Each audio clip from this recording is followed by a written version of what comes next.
Hi everyone. তো এক্সামের আর মাত্র 3 দিন বাকি রয়েছে। তো আমি লাস্ট মিনিট রিভিশনের জন্য সাবজেক্ট ওয়াইজ জিকে ক্লাস করাচ্ছিলাম। হিস্ট্রি, জিওগ্রাফি এবং সায়েন্স ক্লাস হয়ে গেছিল। যারা দেখোনি তারা অবশ্যই প্লেলিস্টে গিয়ে দেখে নাও। আর আজকে ইন্ডিয়ান পলিটি থেকে 100 এমসিকিউ করাবো, যেমনটা করাচ্ছিলাম, এবং তার সাথে এক্সট্রা ডিটেলস থাকবে প্রচুর। ভিডিওটি লাস্ট পর্যন্ত দেখো, কারণ ভিডিওটি তোমাদের জন্য গেম চেঞ্জার হতে চলেছে। আর চ্যানেলে যারা নতুন রয়েছে চ্যানেলটিকে অবশ্যই সাবস্ক্রাইব করে দিও। ঠিক আছে? তো চলো তাহলে স্টার্ট করি। ফার্স্ট কোয়েশ্চেন রয়েছে, ভারতীয় সংবিধানের কোন ধারা অনুসারে রাজ্যপাল রাজ্যের সাংবিধানিক প্রধান হিসেবে কাজ করে? অপশন নম্বর সি হবে রাইট অ্যান্সার, ধারা 154। দেখো, ধারা 154 আর্টিকেল 154 কি বলে? স্পষ্টভাবে বলে যে রাজ্যের কার্যনির্বাহী ক্ষমতা রাজ্যপালের হাতে ন্যস্ত থাকবে। 152 কি বলে? এই ধারায় রাজ্য, যে স্টেট শব্দটি, তার সংজ্ঞা দেওয়া রয়েছে, যা জম্মু ও কাশ্মীরকে বাদ দিয়ে অন্যান্য রাজ্যকে অন্তর্ভুক্ত করে ঐতিহাসিকভাবে। ধারা 153 কি বলে? এই ধারা অনুযায়ী প্রতিটি রাজ্যের জন্য একজন রাজ্যপাল থাকবেন। একই ব্যক্তি একাধিক রাজ্যের রাজ্যপাল হতে পারেন। এটা মনে রাখবে, একই ব্যক্তি একাধিক রাজ্যের রাজ্যপাল হতে পারেন। আর্টিকেল 153টা ইম্পর্টেন্ট, কারণ এখানে রাজ্যপাল, প্রতিটি রাজ্যে একটি করে রাজ্যপাল থাকবে, এটা বলা রয়েছে। 155তে বলে যে এই ধারা রাজ্যপালকে রাষ্ট্রপতি কর্তৃক নিয়োগের কথা বলা রয়েছে, অ্যাপয়েন্টমেন্ট অফ গভর্নর। 155, এই আর্টিকেলগুলো তোমরা একটু মনে রাখবে। কোয়েশ্চেন নাম্বার 2, জাতীয় জরুরি অবস্থা ন্যাশনাল এমার্জেন্সি ঘোষণার জন্য সংবিধানের কোন সংশোধনী দ্বারা অভ্যন্তরীণ গোলযোগের ইন্টারনাল ডিস্টারবেন্সের পরিবর্তে সশস্ত্র বিদ্রোহ আর্মড রেবেলিয়ন শব্দটি প্রতিস্থাপন করা হয়েছিল? ইম্পর্টেন্ট কোয়েশ্চেন, প্রত্যেকটি কোয়েশ্চেন ইম্পর্টেন্ট, খুব ভালো ভালো কোয়েশ্চেন্স রয়েছে, তোমরা অবশ্যই ভিডিওটি কমপ্লিট দেখবে, এবং লাস্টের দিকে একটু বেশি ইম্পর্টেন্ট কোয়েশ্চেন রয়েছে। অপশন নম্বর বি হবে রাইট আনসার, 44তম সংশোধনী 1978 সাল। দেখো, 44তম সংশোধনী শুধুমাত্র সশস্ত্র বিদ্রোহ আর্মড রেবেলিয়নের ভিত্তিতে জরুরি অবস্থার ঘোষণার অনুমতি দেয়, যাতে রাজনৈতিক প্রতিপক্ষের বিরুদ্ধে ক্ষমতার অপব্যবহার রোধ করা যায়। হলো 42তম সংশোধনী কি? একে ক্ষুদ্র সংবিধান বা মিনি কনস্টিটিউশন বলা হয়। এতে প্রস্তাবনাতে সমাজতান্ত্রিক, ধর্মনিরপেক্ষ এবং সংহতি শব্দগুলি যুক্ত করা হয়েছে। 52তম সংশোধনী দলত্যাগ বিরোধী আইন, অ্যান্টি ডিফেকশন ল যুক্ত করে, ভেরি ইম্পর্টেন্ট। 52তম সংশোধনী 10 স্কেডিউলে রয়েছে। 61তম সংশোধনী লোকসভা ও রাজ্য বিধানসভা নির্বাচনে ভোটদানের বয়স 21 থেকে কমিয়ে 18 বছর করা হয়েছে। এটা 61তম সংশোধনী আইন। তো এটা ভেরি ভেরি ইম্পর্টেন্ট, নোট করে নেবে, এবং যারা জানো তো তাদের জন্য রিভিশন হয়ে যাচ্ছে। কোয়েশ্চেন নাম্বার 3, সংবিধানের কোন অংশটি পার্ট কল্যাণমূলক রাষ্ট্র ওয়েলফেয়ার স্টেট প্রতিষ্ঠার লক্ষ্যকে মূর্ত করে?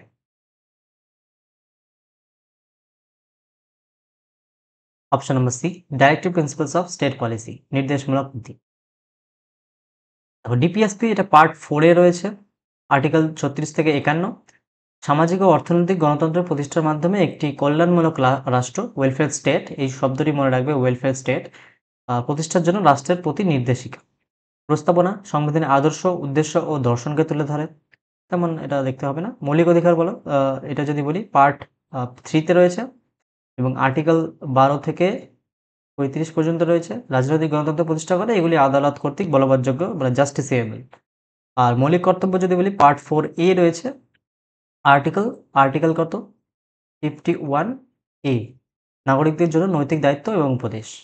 পার্ট 4 এ এটা মৌলিক কর্তব্য, ফান্ডামেন্টাল ডিউটিস যাকে বলি। কোয়েশ্চেন নাম্বার 4, ভারতীয় সংবিধানের অধীনে সমতার অধিকার, রাইট টু ইকুয়ালিটি সম্পর্কিত ধারাগুলি কত থেকে কত পর্যন্ত বিস্তৃত?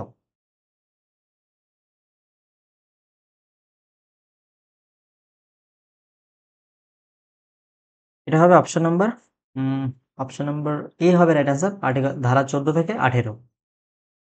ধারা 14 কি বলে? আইনের দৃষ্টিতে সমতা এবং আইনের সমান সুরক্ষা, ইকুয়ালিটি বিফোর ল এবং ইকুয়াল প্রোটেকশন অফ ল। এবং কি বলে ধারা 15 তে ধর্ম, জাতি, বর্ণ, লিঙ্গ বা জন্মস্থানের ভিত্তিতে বৈষম্য নিষিদ্ধ।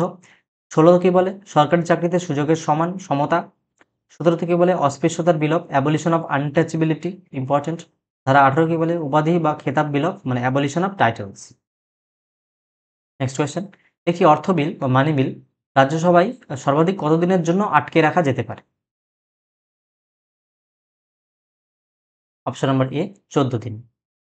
এবার দেখো, অর্থ বিল শুধুমাত্র লোকসভায় পেশ করা যায়, এবং তার জন্য রাষ্ট্রপতির পূর্বানুমতি লাগে, মানে প্রায়র রেকমেন্ডেশনের দরকার হয় রাষ্ট্রপতির। শুধুমাত্র লোকসভায় পেশ করা যায়, এটা খুবই ইম্পর্টেন্ট টার্ম, এটা একদম ভুললে চলবে না। এবং রাজ্যসভা অর্থ বিলের ওপর শুধুমাত্র রেকমেন্ডেশন করতে পারে, যা লোকসভা মানতে বাধ্য নয়। মানে মানি বিলের ক্ষেত্রে রাজ্যসভার তেমন কোনো পাওয়ার নেই বললেই চলে। শুধুমাত্র 14 দিনের মধ্যে রাজ্যসভা বিলটি লোকসভায় ফেরত না পাঠালে বিলটি উভয় কক্ষে দ্বারা পাস হয়েছে বলে ধরে নেওয়া হয়। শুধুমাত্র রাজ্যসভায় বিলটি রেকমেন্ডেশনের জন্য পাঠাতে পারে, কোনো রকম চেঞ্জেস করার অধিকার নেই, কিংবা শুধুমাত্র এটা লোকসভাতেই পেশ করা যায়। আর যদি 14 দিনের মধ্যে কোনো রকম রেসপন্স না দেয় রাজ্যসভা, তাহলে বিলটি পাস হয়েছে বলে ধরে নেওয়া হবে। বুঝতে পারলে? চলো নেক্সট কোয়েশ্চেন। ভারতীয় সংবিধানে সংসদীয় সরকার পার্লামেন্টারি সিস্টেম ধারণাটি কোন দেশের সংবিধান থেকে নেওয়া হয়েছে? পার্লামেন্টারি সিস্টেম ধারণাটি কোন দেশের সংবিধান থেকে নেওয়া হয়েছে? Option number C, Britain. এবার দেখো, ব্রিটেন থেকে এক নাগরিকত্ব, সিঙ্গেল সিটিজেনশিপ, আইনের শাসন, রুল অফ ল এবং দ্বিকক্ষ বিশিষ্ট সংসদ, বাইক্যামেরালিজম নেওয়া হয়েছে। মার্কিন যুক্তরাষ্ট্র থেকে কী নেওয়া হয়েছে? ফান্ডামেন্টাল রাইটস, বিভাগীয় পর্যালোচনা, জুডিশিয়াল রিভিউ, রাষ্ট্রপতির অভিশংসন মানে ইমপিচমেন্ট, এটা আর্টিকেল কততে রয়েছে এটা তোমরা কমেন্টে জানাবে। রাষ্ট্রপতির ইমপিচমেন্ট কত নম্বর আর্টিকেলে রয়েছে নেওয়া হয়েছে। এবং আয়ারল্যান্ড আয়ারল্যান্ড থেকে নির্দেশমূলক নীতি, ডিপিএসপি এবং রাজ্যসভার সদস্য মনোনয়ন পদ্ধতি নেওয়া হয়েছে আয়ারল্যান্ড থেকে ডিপিএসপি, এটা খুবই ইম্পর্টেন্ট, অনেকবার এক্সামে দিয়েছে। কানাডা থেকে শক্তিশালী কেন্দ্র সহ যুক্তরাষ্ট্র ব্যবস্থা। Federation with a strong centre, এই ওয়ার্ডটি মনে রাখবে, federation with a strong centre, এটা কানাডা থেকে নেওয়া হয়েছে। এবং কেন্দ্রের হাতে অবশিষ্ট ক্ষমতা মানে রেসিডিউয়ারি পাওয়ার্স, এটা রাখা হয়েছে, কানাডা থেকে নেওয়া হয়েছে এটা। বুঝতে পারলে? আর এটা তোমরা কমেন্টে জানাবে ইমপিচমেন্ট কত নম্বর আর্টিকেলে রয়েছে, রাষ্ট্রপতি ইমপিচমেন্ট। আর এটা মার্কিন যুক্তরাষ্ট্র নেওয়া হয়েছে। Next question. ভারতের অ্যাটর্নি জেনারেল অফ ইন্ডিয়া কার দ্বারা নিযুক্ত হন?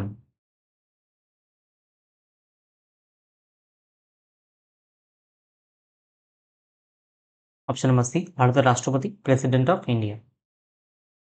অ্যাটর্নি জেনারেল, এটা আর্টিকেল 76-এ রয়েছে, হলেন ভারতের সর্বোচ্চ আইন কর্মকর্তা, হাইয়েস্ট ল অফিসার। তার যোগ্যতা সুপ্রিম কোর্টের বিচারপতির সমান হতে হবে।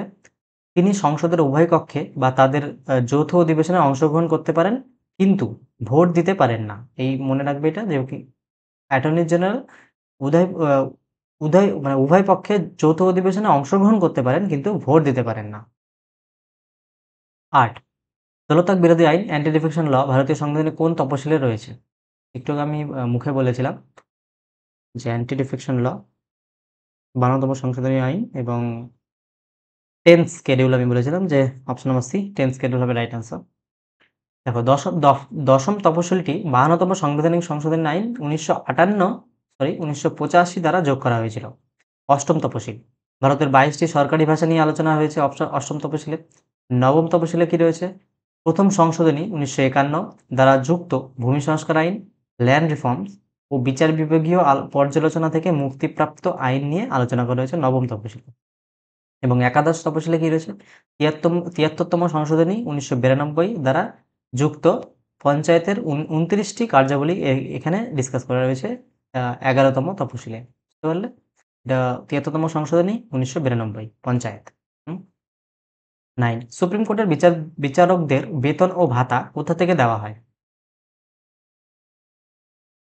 অপশন নাম্বার সি, ভারতের সঞ্চিত তহবিল, কনসলিডেট ফান্ড অফ ইন্ডিয়া। দেখো, সঞ্চিত তহবিলের উপর ধার্য ব্যয় বা চার্জড এক্সপেন্ডিচার ভোটাধিকারের বাইরে নন ভোটেবল থাকে, অর্থাৎ সংসদে এই নিয়ে শুধু আলোচনা হয়, ভোট হয় না এই চার্জ এক্সপেন্ডিচারে। রাষ্ট্রপতি, লোকসভার অধ্যক্ষ, ক্যাগ এবং ইউপিএসসির, ক্যাগ বলতে কন্ট্রোলার অ্যাটর্নি জেনারেল, ইউপিএসসি এর চেয়ারম্যানের বেতনও এই তহবিল থেকে দেওয়া হয়, কনসলিডেট ফান্ড অফ ইন্ডিয়া। সাধারণ তহবিল, যেখানে পাবলিক অ্যাকাউন্ট বলি আমরা, এটা প্রভিডেন্ট ফান্ড ও ক্ষুদ্র সঞ্চয়ের মতো আমানত এই তহবিলে রাখা হয়। পাবলিক অ্যাকাউন্টে কি রাখা হয়? প্রভিডেন্ট ফান্ড এবং ক্ষুদ্র সঞ্চয়ের মতো আমানত এই তহবিলে রাখা হয়।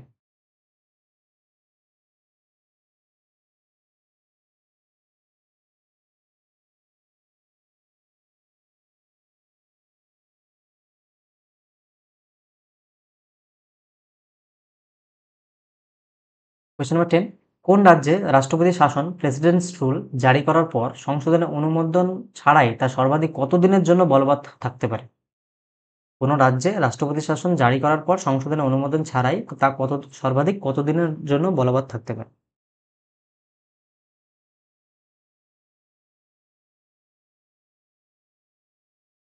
অপশন নম্বর বি হবে রাইট অ্যান্সার, 2 মাস। ধারা 356 অনুযায়ী রাষ্ট্রপতির শাসন জারি করা হয়। ন্যাশনাল এমার্জেন্সি, সরি, রাষ্ট্রপতির শাসন, এটা প্রেসিডেন্টস রুল, যেটাকে আমরা স্টেট এমার্জেন্সি বলি, এবং 2 মাসের মধ্যে সংসদের উভয় কক্ষের সাধারণ সংখ্যাগরিষ্ঠতা সিম্পল মেজরিটি দ্বারা তা অনুমোদন করাতে হয়। অনুমোদনের পর এটি সাধারণত 6 মাস পর্যন্ত বলবৎ থাকে এবং এভাবে সর্বাধিক ম্যাক্সিমাম 3 বছর পর্যন্ত বাড়ানো যেতে পারে কিছু শর্ত সাপেক্ষে। ধারা 360 বলে কি ফাইন্যান্সিয়াল এমার্জেন্সি, আর্থিক জরুরি অবস্থা সংক্রান্ত এখনো পর্যন্ত আমাদের ইন্ডিয়াতে 0, মানে একবারও আর্থিক জরুরি অবস্থা তৈরি হয়নি, ফাইন্যান্সিয়াল এমার্জেন্সি লাগু হয়নি। বুঝতে পারলে? 11 নম্বর, লোকসভার speaker, speaker of the Lok Sabha পদত্যাগ করতে চাইলে তিনি কার কাছে তার পদত্যাগপত্র জমা দেবেন? অপশন নম্বর সি, লোকসভার deputy speaker, deputy speaker of the লোকসভার কাছে তিনি তার পদত্যাগপত্র জমা দেবেন। ডেপুটি স্পিকার তার পদত্যাগপত্র স্পিকারের কাছে জমা দেবেন, মানে ডেপুটি স্পিকার স্পিকারের কাছে এবং স্পিকার ডেপুটি স্পিকারের কাছে জমা দেন। স্পিকারকে অপসারণের জন্য লোকসভার সংখ্যাগরিষ্ঠ সদস্যদের দ্বারা পাস হওয়া একটি প্রস্তাব প্রয়োজন হয়। 14 দিনের নোটিশ দেওয়ার পর এই প্রক্রিয়া শুরু করা যায়। কত দিনের নোটিশ? 14 দিনের নোটিশ। স্পিকারের ভোট দেওয়ার ক্ষমতা নেই, স্পিকারের কোনো ভোট দেওয়ার ক্ষমতা নেই। তবে টাই হলে, মানে যদি ভোটটি টাই হয়ে যায়, সমান হয়ে যায়, তাহলে কাস্টিং ভোট নামে একটি টার্ম রয়েছে, সেটা স্পিকার দিতে পারে যদি টাই হয়, ড্র হয়ে যায় ভোটটি।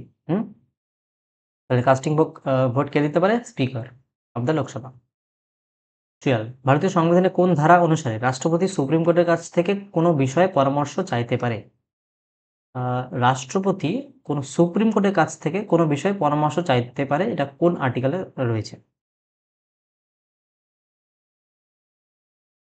Option number C, article 143, 143। 143 কি বলে? রাষ্ট্রপতির পরামর্শদাতার ক্ষমতা, মানে অ্যাডভাইজারি জুরিসডিকশন। এই ওয়ার্ডটি মনে রাখবে, অ্যাডভাইজারি জুরিসডিকশন, এটা আর্টিকেল 143-তে রয়েছে। সুপ্রিম কোর্ট পরামর্শ দিতে বাধ্য নয় এবং রাষ্ট্রপতিও সেই পরামর্শ মানতে বাধ্য নন। ধারা 124 কি বলে? সুপ্রিম কোর্ট গঠন এবং স্থাপন নিয়ে আলোচনা, মানে সুপ্রিম কোর্ট রিলেটেড বিষয় রয়েছে, সুপ্রিম কোর্টের গঠন বিষয় রয়েছে 124-এ। এবং 148-এ কি বলে? ভারতের controller and auditor general, sorry, আমি এর আগে বলেছিলাম যে controller and attorney general, auditor general, আমার মনে পড়ছিল না ঠিক। কন্ট্রোলার অ্যান্ড অডিটর জেনারেল, এটা 148তম আর্টিকেলের সম্পর্কে আলোচনা করা রয়েছে। ঠিক আছে? তো এই প্রত্যেকটি ডিটেলস খুবই ইম্পর্টেন্ট, তোমরা বুঝতে পারছো নিশ্চয়ই। তোমরা নোট করে নেবে অবশ্যই, এবং যদি নোট না করো তাহলে 2 থেকে 3 বার ভিডিওটি ফুল স্পিডে রিভিশন করে নেবে। তোমাদের জন্য প্রচুর হেল্পফুল হবে, আমি এটা গ্যারান্টি দিয়ে তোমাদের বলতে পারি। কোয়েশ্চেন নাম্বার 13, মৌলিক অধিকারকে ফান্ডামেন্টাল রাইটস এর উপর যুক্তিসঙ্গত বিধিনিষেধ রিজনেবল রেস্ট্রিকশন আরোপের ক্ষমতা কার আছে? ফান্ডামেন্টাল রাইটস এর উপর রিজনেবল রেস্ট্রিকশন আরোপের ক্ষমতা কার আছে? অপশন নম্বর এখানে বি হবে রাইট অ্যান্সার, ভারতের সংসদ, পার্লামেন্টের। দেখো, যদিও মৌলিক অধিকারগুলি পবিত্র, তবুও জনস্বার্থ, নিরাপত্তা ও শৃঙ্খলা বজায় রাখার জন্য সংসদ আইন প্রণয়নের মাধ্যমে বিধিনিষেধ আরোপ করতে পারে, মানে রিজনেবল রেস্ট্রিকশন থাকবে। যা ইচ্ছে তাই তো করতে পারবে না ফান্ডামেন্টাল রাইটস এর নাম করে। সুপ্রিম কোর্ট বিচার বিভাগীয় পর্যালোচনা, জুডিশিয়াল রিভিউর মাধ্যমে সেই বিধিনিষেধগুলি সংবিধান সম্মত কিনা তা পরীক্ষা করে। জুডিশিয়াল রিভিউ বলি আমরা এটাকে। মৌলিক অধিকারকে রক্ষক বা গার্ডিয়ান হলেন, মৌলিক অধিকারের গার্ডিয়ান হলেন সুপ্রিম কোর্ট ও হাইকোর্ট। তাহলে মৌলিক অধিকারের গার্ডিয়ানকে সুপ্রিম কোর্ট এবং হাইকোর্ট। 14, ভারতের সংবিধানের কোন অংশে কেন্দ্র রাজ্য প্রশাসনিক সম্পর্ক, মানে কেন্দ্র ও রাজ্যের অ্যাডমিনিস্ট্রেটিভ রিলেশন নিয়ে আলোচনা করা হয়েছে কোন পার্টে?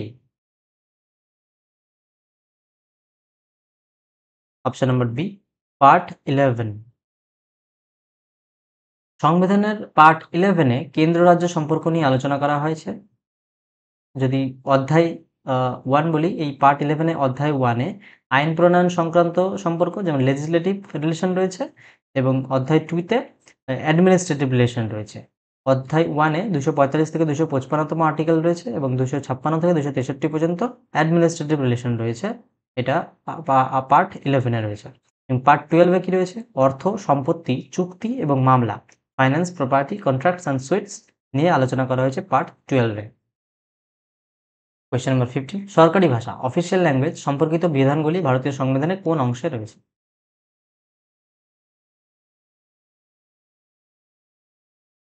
Option number B, article 17, 17, 17। Article 17 কি বলে? সরি, আর্টিকেল 17 নয়, এটা পার্ট 17। পার্ট 17 ধারা 343 থেকে 351। এই 351 তে সরকারি ভাষা নিয়ে আলোচনা করা হয়েছে, অফিসিয়াল ল্যাঙ্গুয়েজ। এই অংশে কেন্দ্রীয় সরকারের ভাষা, আঞ্চলিক ভাষা, বিচার বিভাগীয় ভাষা এবং বিশেষ নির্দেশনাবলী অন্তর্ভুক্ত। পার্ট 18 এ কি রয়েছে? জরুরি বিধানাবলী, মানে এমার্জেন্সি প্রভিশন। এটা পার্ট 18 এ রয়েছে, ধারা 352 থেকে 360।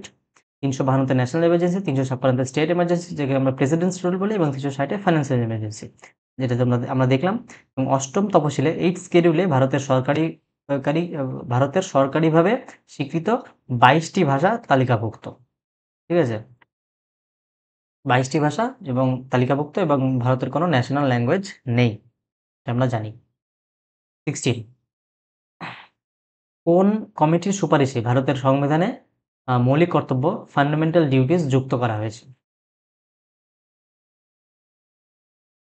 অপশন নাম্বার ডি, চরণ সিং কমিটি। 1976 সালে 42তম সংশোধনী দ্বারা সংবিধানের 10টি মৌলিক কর্তব্য যুক্ত করা হয়েছিল, 10টি। বর্তমানে রয়েছে 11টি। এই যে 1 নম্বর যেটা অ্যাড করা হয়, সেটা 11তম যে ফান্ডামেন্টাল ডিউটিসটি, সেটা 6 থেকে 14 বছর বয়সী শিশুদের শিক্ষা বোঝায়, এবং এটি 86তম সংশোধনী আইন 2002 সালে যুক্ত করা হয়েছিল। আগে ছিল 10, তারপরে হয়েছে 11।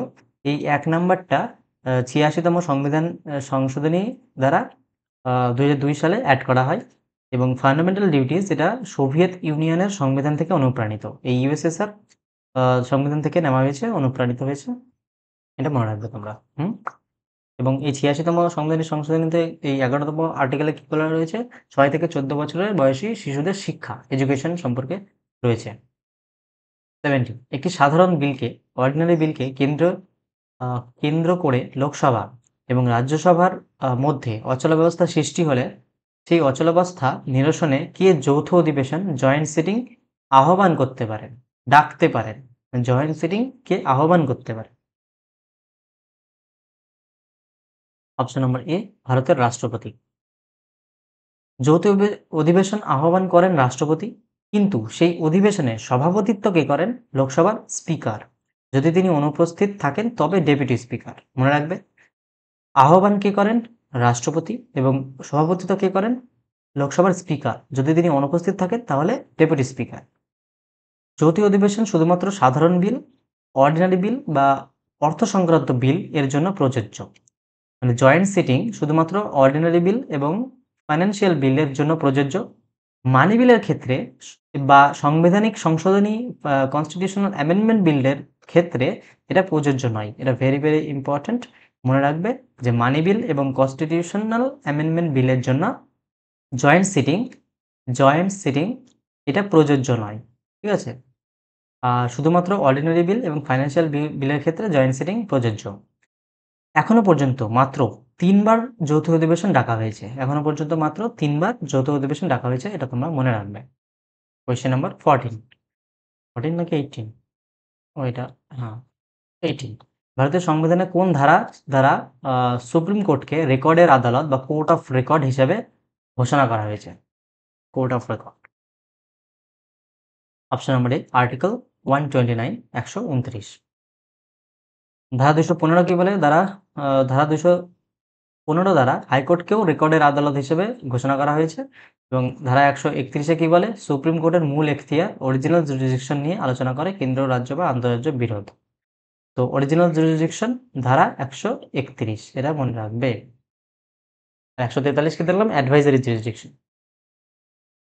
19, কোন নির্দিষ্ট বিষয়ে কেন্দ্র এবং রাজ্যের মধ্যে বিরোধ দেখা দিলে কোন তালিকাভুক্ত আইন প্রাধান্য পাবে?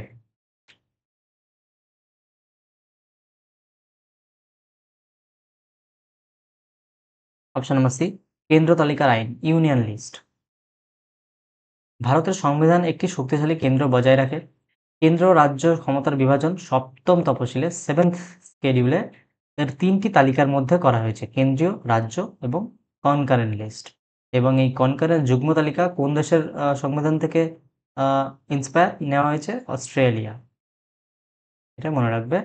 এবং এটা ইউনিয়ন লিস্ট এবং স্টেট লিস্ট এবং কনকারেন্ট লিস্ট এটা। যদি যুগ্ম তালিকার বিষয়ে কেন্দ্র ও রাজ্যের উভয়ই আইন প্রণয়ন করে তাতে বিরোধ দেখা যায়, তবে কেন্দ্রের আইনটি প্রাধান্য পাবে। তখন সেটা ইউনিয়ন লিস্টে প্রাধান্য পাবে। যদি কনকারেন্ট লিস্টে দুজনের মধ্যে কোনো রকম বিরোধ দেখা যায় তাহলে সেটা ইউনিয়ন লিস্টে প্রাধান্য পাবে। বুঝতে পারলে? তখন সেই পাওয়ারটা তখন ইউনিয়ন লিস্টের হাতে থাকবে। 20 ভারতের সংবিধানে আইনের সঠিক প্রক্রিয়া ডিউ প্রসেস অফ ল ধারণাটি কার পরিবর্তে সীমিতভাবে ব্যবহৃত হয় এবং এর উৎস কি? অপশন নম্বর বি, আইন দ্বারা প্রতিষ্ঠিত প্রক্রিয়া, প্রসিডিওর এস্টাবলিশড বাই ল। উৎস জাপান। ভারতীয় সংবিধানের মূল পাঠে ধারা 21-এ প্রসিডিওর এস্টাবলিশড বাই ল ছিল, যা শুধুমাত্র আইন অনুযায়ী কাজ হয়েছে কিনা তা পরীক্ষা করত। Due due process of law মার্কিন যুক্তরাষ্ট্র থেকে আগত। নীতিটি বিচার ব্যবস্থার মাধ্যমে মেনকা গান্ধী মামলা 1978-এর পর আংশিকভাবে ভারতীয় আইনে গৃহীত হয়, যা শুধুমাত্র আইনের প্রয়োগ নয়, আইনটি ন্যায্য কিনা তাও পরীক্ষা করে। Due process of law.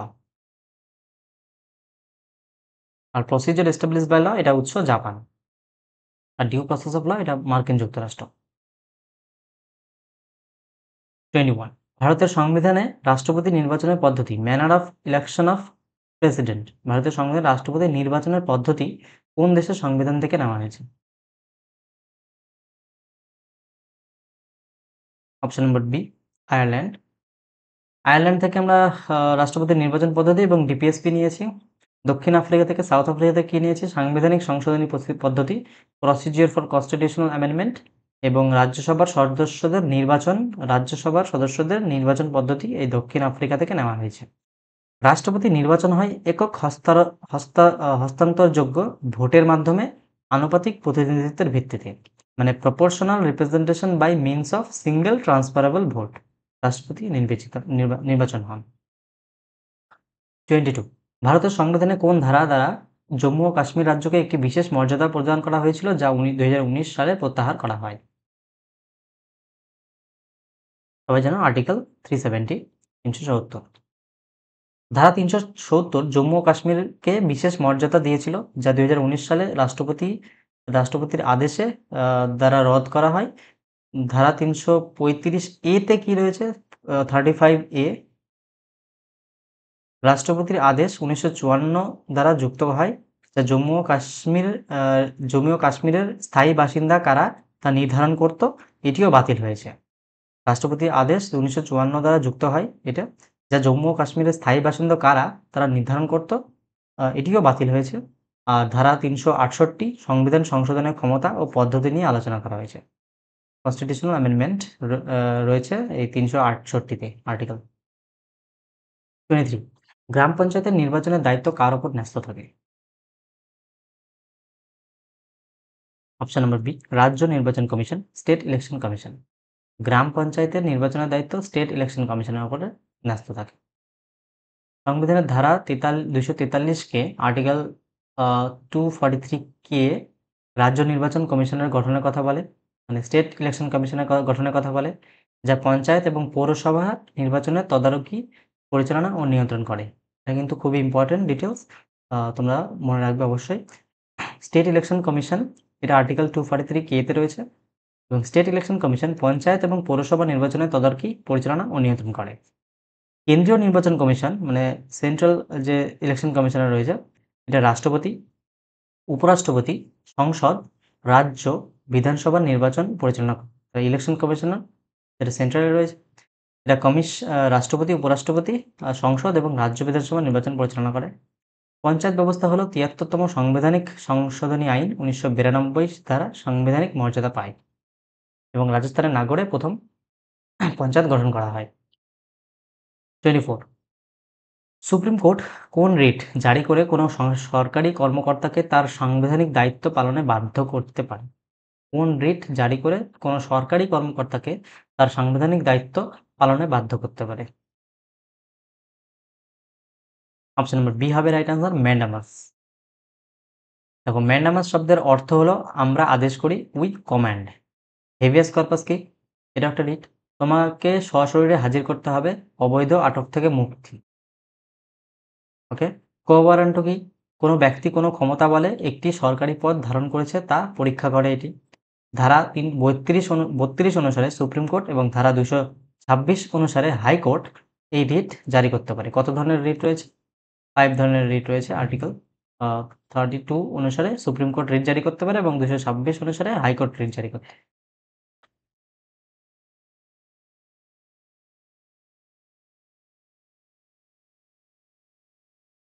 আর এই কো ওয়ারান্টো এটার অর্থ কি? By what authority of? এটা যদি অর্থ জিজ্ঞেস করে, by what authority authority of, এটা হচ্ছে রয়েছে হোয়াট অথরিটি অফ। এবং হেভিয়াস কর্পাসের অর্থ মনে পড়ছে না। হেভিয়াস কর্পাসের অর্থ ম্যান্ডামাসের অর্থ হচ্ছে উই কমান্ড এবং হেভিয়াস কর্পাসের অর্থ হচ্ছে quo warranto by what authority of habeas corpus. সরাসরি হাজির করতে হবে।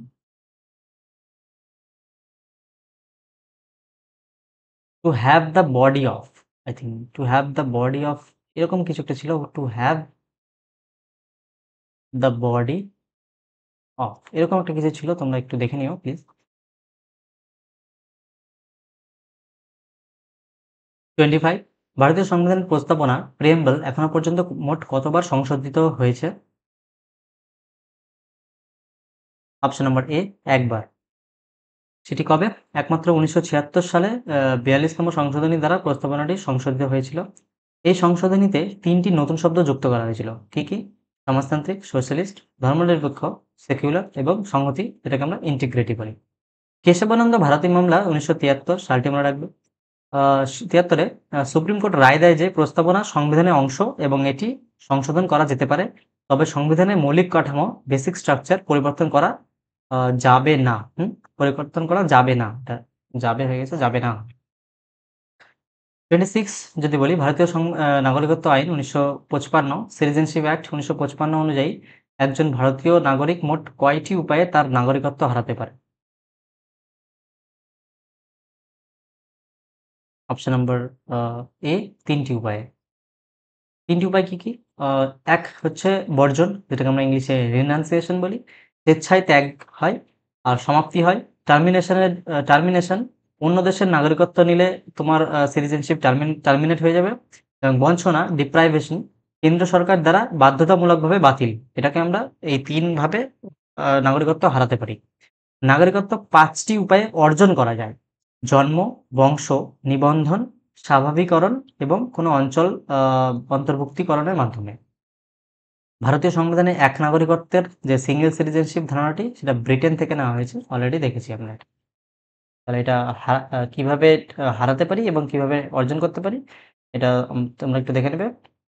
27 রাজ্যসভার সদস্য হওয়ার জন্য ন্যূনতম কত বয়স হওয়া প্রয়োজন? অপশন নম্বর বি, 30 বছর। লোকসভার সদস্য হওয়ার জন্য ন্যূনতম 25 বছর। রাষ্ট্রপতি ও উপরাষ্ট্রপতি হওয়ার জন্য ন্যূনতম 35 বছর। রাজ্যসভা একটি স্থায়ী কক্ষ, পার্মানেন্ট হাউস, এবং এটি কখনো আচ্ছা, রাজ্যসভা হলো একটি পার্মানেন্ট হাউস এবং এটি কখনো সম্পূর্ণভাবে বিলুপ্ত হয় না। প্রতি 2 বছর অন্তর 1/3, 1/3 সদস্য অবসর নেন। এটা very very important details. Rajya Sabha একটি পার্মানেন্ট হাউস, এটি কখনো সম্পূর্ণভাবে বিলুপ্ত হয় না। কি হয়? প্রতি 2 বছর অন্তর অন্তর 2 বছর অন্তর অন্তর 1/3 সদস্য অবসর নেন। এটা অবশ্যই মনে রাখবে তোমরা। 28 ভারতীয় সংবিধানে কোন ধারায় অর্থ বিল, মানি বিলের সংজ্ঞা দেওয়া হয়েছে? অপশন নম্বর বি, ধারা 110। স্পিকার সিদ্ধান্ত নেন কোনো বিল অর্থ বিল কিনা এবং তারই সিদ্ধান্ত চূড়ান্ত হয়। ধারা 108-এ কি বলে? যৌথ অধিবেশন, জয়েন্ট সিটিং সংক্রান্ত, দেখলাম আমরা একটু আগে। ধারা 111-তে কি বলে? বিলের ওপর রাষ্ট্রপতির সম্মতি, অ্যাসেন্ট টু দ্য বিলস সংক্রান্ত। রাষ্ট্রপতি অর্থ বিল ফেরত পাঠাতে পারেন না। রাষ্ট্রপতি অর্থ বিল বা মানি বিল ফেরত পাঠাতে পারেন না, পাস করতে হবে। আর 108, 111 মনে রাখবে, 110-এ তো মানিবেল রয়েছে। 29, ভারতের প্রথমবার রাষ্ট্রপতি শাসন প্রেসিডেন্টস রুল কোন রাজ্যে জারি করা হয়েছিল? অপশন নাম্বার সি, পাঞ্জাবে। 1951 সালে পাঞ্জাবে তৎকালীন পেপসু প্রথম রাষ্ট্রপতি শাসন জারি হয়। রাজ্যে সাংবিধানিক যন্ত্রপাতির ব্যর্থতা ও ব্রেকডাউন অফ কনস্টিটিউশনাল মেশিনারি ধারা 356 ঘটলে আহ, রাষ্ট্রপতি শাসন জারি করা হয়। রাষ্ট্রপতি শাসনের সময় রাজ্যপাল কেন্দ্রীয় সরকারের এজেন্ট হিসেবে কাজ করে। রাষ্ট্রপতি শাসনের সময় রাজ্যপাল কেন্দ্রীয় সরকারের এজেন্ট হিসেবে কাজ করে। সরি, ভারতের সংবিধানে রাষ্ট্রের নির্দেশনামূলক নীতি ডিপিএসপি গুলি কোন দেশের সংবিধান থেকে অনুপ্রাণিত? দুইবার দেখলাম, আবার দেখে নাও। আয়ারল্যান্ড। ডিপিএসপি এটা পার্ট 4-এ রয়েছে, আদালতের মাধ্যমে বলবৎযোগ্য নয়, নন জাস্টিসেবল, এটা মনে রাখবে, ডিপিএসপি নন জাস্টিসেবল। এই নীতিগুলি রাষ্ট্রের জন্য আদর্শ এবং নির্দেশিকা যা আইন প্রণয়নের সময় অনুসরণ করা হয়। ওয়েলফেয়ার স্টেট, এটা মনে রাখবে। এবং অস্ট্রেলিয়া যুগ্ম তালিকা অস্ট্রেলিয়া থেকে যুগ্ম তালিকা কনকারেন্ট লিস্ট, ব্যবসা বাণিজ্যের স্বাধীনতা, freedom of trade and commerce নেওয়া হয়েছে। অস্ট্রেলিয়া থেকে কি নেওয়া হয়েছে? কনকারেন্ট লিস্ট এবং ব্যবসা বাণিজ্যের স্বাধীনতা, freedom of trade and commerce, এই দুটো নেওয়া হয়েছে। 31, লোকসভার সাধারণ মেয়াদ শেষ হওয়ার আগে কে বিলুপ্ত করতে পারেন লোকসভাকে? অপশন নাম্বার সি, ভারতের রাষ্ট্রপতি, প্রধানমন্ত্রী পরামর্শক্রমে। দেখো, রাষ্ট্রপতি শুধুমাত্র মন্ত্রিসভার কাউন্সিল অফ মিনিস্টার্স এর প্রধান অর্থাৎ প্রধানমন্ত্রীর লিখিত পরামর্শে লোকসভা ভেঙে দিতে পারেন। রাজ্যসভা একটি স্থায়ী কক্ষ, আমরা দেখলাম প্রতি 2 বছর অন্তর অন্তর 1/3 মেম্বার অবসর নেন। আর সাধারণত লোকসভার মেয়াদ 5 বছর হয়। জরুরি অবস্থার সময় একেবারে 1 বছর করে বাড়ানো যেতে পারে লোকসভার মেয়াদ। 32, ভারতের সংবিধানে কোন অংশে জরুরি বিধানবলী ইমার্জেন্সি প্রভিশনস রয়েছে? অপশন নাম্বার বি, আর্টিকেল অংশ পার্ট 16। 16, হ্যাঁ, পার্ট 16। 16 নাকি 18 emergency provisions, I think option, দাঁড়াও দাঁড়াও, অপশন নাম্বার ডি হবে right answer. Option part 18, part 18-এ রয়েছে এমার্জেন্সি প্রভিশনস। ধারা 352-তে আমরা দেখলাম ন্যাশনাল এমার্জেন্সি, 356-তে প্রেসিডেন্টস রুল, যাকে আমরা স্টেট এমার্জেন্সি বলি অনেক সময়। ধারা 360-এ বলা হয় ফাইন্যান্সিয়াল এমার্জেন্সি, এখনো পর্যন্ত একবারও লাগু হয়নি। জরুরি বিধানাবলী কি? জার্মানির ওয়েমার সংবিধান থেকে নেওয়া হয়েছে। এমার্জেন্সি প্রভিশনস কোথা থেকে নেওয়া হয়েছে? জার্মানির ওয়েমার সংবিধান থেকে, জার্মানি থেকে। 33, ভারতের প্রথম উপরাষ্ট্রপতি কে ছিলেন? Option number B, doctor Sarvepalli Radhakrishnan. উপরাষ্ট্রপতি হলেন রাজ্যসভার পদাধিকার বলে চেয়ারম্যান, এক্স অফিসিও চেয়ারম্যান। ভারতের উপরাষ্ট্রপতি রাজ্যসভার এক্স অফিসিও চেয়ারম্যান। এবং উপরাষ্ট্রপতির নির্বাচন পদ্ধতি রাষ্ট্রপতি নির্বাচনের মতোই। তিনি রাষ্ট্রপতির অনুপস্থিতিতে বা পদত্যাগ, মৃত্যু ইত্যাদির কারণে রাষ্ট্রপতির দায়িত্ব পালন করেন। 34, সুপ্রিম কোর্টের বিচারকদের অভিশংসন ইমপিচমেন্ট প্রক্রিয়া পার্লামেন্টের কোন কক্ষে শুরু করা যেতে পারে? সুপ্রিম কোর্টের বিচারকদের অভিশংসন ইমপিচমেন্ট প্রক্রিয়া পার্লামেন্টের কোন কক্ষে শুরু করা যেতে পারে? অপশন নাম্বার সি, যে কোনো কক্ষে। বিচারকদের অপসারণের প্রস্তাব লোকসভায় আনতে হলে 100 জন সদস্যের সই এবং রাজ্যসভায় আনতে হলে 50 জন সদস্যদের সই প্রয়োজন হয়। বুঝতে পারলে? এই প্রক্রিয়া উভয় কক্ষের বিশেষ সংখ্যাগরিষ্ঠতা মানে স্পেশাল মেজরিটি দ্বারা পাস হতে হবে। এখনো পর্যন্ত কোনো সুপ্রিম কোর্টের বিচারক অভিশংসন প্রক্রিয়ায় অপসারিত হয়নি। 35, ভারতীয় সংবিধানের ধারা 17 কিসের বিলোপের কথা বলে? এটা আমরা দেখলাম যে অ্যাবলিশন অফ আনটাচেবিলিটি, অস্পৃশ্যতা, ছোঁয়াছুত যাকে বলি। 17 আর্টিকেল মৌলিক অধিকারগুলির মধ্যে সমতার অধিকার, রাইট টু ইকুয়ালিটির অংশ এটা একটি। আর অস্পৃশ্যতা একটি নিরঙ্কুশ অধিকার, অ্যাবসলিউট রাইট, যার উপর কোনো ব্যতিক্রম নেই। এই অপরাধের জন্য সংসদের প্রণীত অস্পৃশ্যতা অপরাধ আইন 1955, পরে নাগরিক অধিকার সুরক্ষা আইন 1976 দ্বারা শাস্তি দেওয়া হয় এই অপরাধের জন্য। 36, ভারতের কন্ট্রোলার অ্যান্ড অডিটর জেনারেল কার কাছে তার রিপোর্ট পেশ করেন? অপশন নাম্বার সি, ভারতের রাষ্ট্রপতি। কন্ট্রোলার অ্যান্ড অডিটর জেনারেল রাষ্ট্রপতির কাছে রিপোর্ট পেশ করেন এবং রাষ্ট্রপতি সেই রিপোর্টগুলি সংসদের উভয় কক্ষে পেশ করান। ক্যাগকে পাবলিক অ্যাকাউন্ট্যান্টস কমিটির গাইড, বন্ধু ও দার্শনিক বলা হয়। ক্যাগের মেয়াদ 6 বছর বা 65 বছর বয়স পর্যন্ত যেটি আগে আসে। হয় 6 বছর যদি আগে হয়ে যায় তাহলে রিটায়ারমেন্ট করতে লাগবে। আর নয়তো 65 বছর যদি আগে হয়ে যায় 6 বছর হওয়ার আগে যেকোনো একটি হলেও ক্যাগের মেয়াদকাল শেষ হয়ে যাবে। 37 ভারতীয় সংবিধানের ধারা 66 কি নিয়ে আলোচনা করে? ভারতীয় সংবিধানের ধারা 66 আর্টিকেল 66 কি নিয়ে আলোচনা করা হয়? অপশন নাম্বার এ উপরাষ্ট্রপতির নির্বাচন, ইলেকশন অফ ভাইস প্রেসিডেন্ট। উপরাষ্ট্রপতি সংসদের উভয় কক্ষের সদস্যদের নিয়ে গঠিত একটি নির্বাচন মণ্ডলী ইলেকটোরাল কলেজ দ্বারা নির্বাচিত হয়। রাষ্ট্রপতি নির্বাচনের মতো এক্ষেত্রে রাজ্যের বিধানসভার সদস্যরা মানে এমএলএ ভোট দিতে পারেন না। উপরাষ্ট্রপতির ক্ষেত্রে রাষ্ট্রপতির নির্বাচনের মতোই এক্ষেত্রে রাজ্যের যে বিধানসভার সদস্য রয়েছে এমএলএ তারা ভোট দিতে পারেন না। উপরাষ্ট্রপতির পদত্যাগের চিঠি রাষ্ট্রপতির কাছে জমা দিতে হয়। উপরাষ্ট্রপতির পদত্যাগের চিঠি যেটা রাষ্ট্রপতির কাছে জমা দিতে হয়। 38 ভারতের পঞ্চায়েতি রাজ ব্যবস্থার আর্কিটেক্ট হিসেবে কাকে গণ্য করা হয়? অপশন নাম্বার সি বলবন্ত রায় মেহতা। বলবন্ত রায় মেহতা কমিটি 1957 সালে ত্রিস্তরীয় পঞ্চায়েতি রাজ ব্যবস্থা মানে গ্রাম পঞ্চায়েত, পঞ্চায়েত সমিতি এবং জেলা পঞ্চায়েত চালু করার সুপারিশ করে।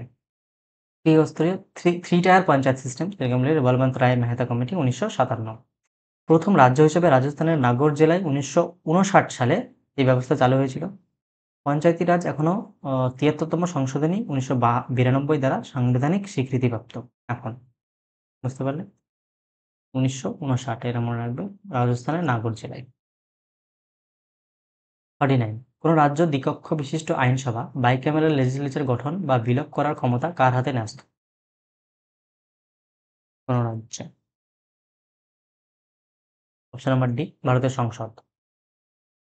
সংবিধানের ধারা 169 অনুযায়ী রাজ্যের বিধানসভা মানে অ্যাসেম্বলি বিশেষ সংখ্যাগরিষ্ঠতায় এই প্রস্তাব পাশ করলে সংসদ সাধারণ সংখ্যাগরিষ্ঠতার মাধ্যমে তা তৈরি বা বিলোপ করতে পারে। বর্তমানে মাত্র 6টি রাজ্যে বিধান পরিষদ মানে লেজিসলেটিভ কাউন্সিল উচ্চকক্ষে রয়েছে। এই 6টি রাজ্য কি কি? একটি ট্রিক রয়েছে কে টি এ বাম, বুঝবে না? কে দিয়ে কর্ণাটক। এই 6টি রাজ্যে বাইক্যামেরাল লেজিসলেচার রয়েছে। কর্ণাটক, তেলেঙ্গানা, অন্ধ্রপ্রদেশ, এটা রয়েছে হচ্ছে বিহার, এটা রয়েছে ইউ দিয়ে ইউপি, এম দিয়ে মহারাষ্ট্র। এই 6টি রাজ্যে এখনো পর্যন্ত লেজিসলেটিভ কাউন্সিল রয়েছে, বাইক্যামেরাল লেজিসলেচার রয়েছে। মনে রাখবে। কোয়েশ্চেন নাম্বার 40 পঞ্চায়েত এবং পৌরসভাগুলিকে সাংবিধানিক স্বীকৃতি দেওয়া হয়েছে যথাক্রমে কোন সংশোধনী আইন দ্বারা?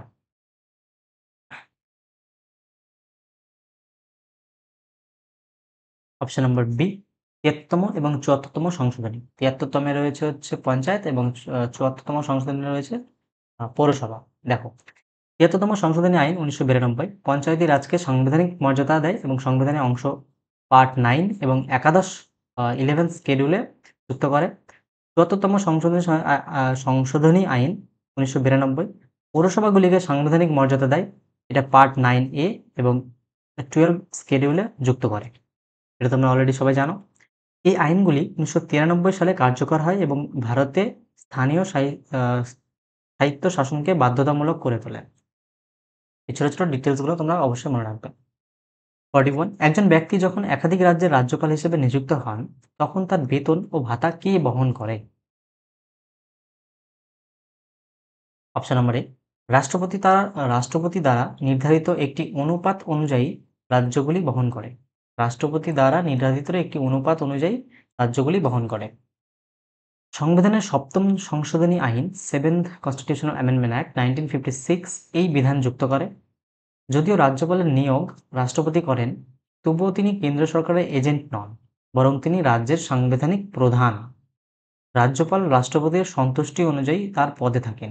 রাজ্যপাল রাষ্ট্রপতির সন্তুষ্টি অনুযায়ী তার পদে থাকেন। মানে প্লেজার অফ প্রেসিডেন্ট। রাজ্যপাল কি কাজ করে কে জানে। 42 কোন কমিটির সুপারিশে ভারতীয় সংবিধানের একাদশ তফসিল 11 শিডিউল যুক্ত করা হয়েছিল? কোন কমিটির সুপারিশে ভারতীয় সংবিধানে একাদশ তপশিল যুক্ত করা হয়েছিল।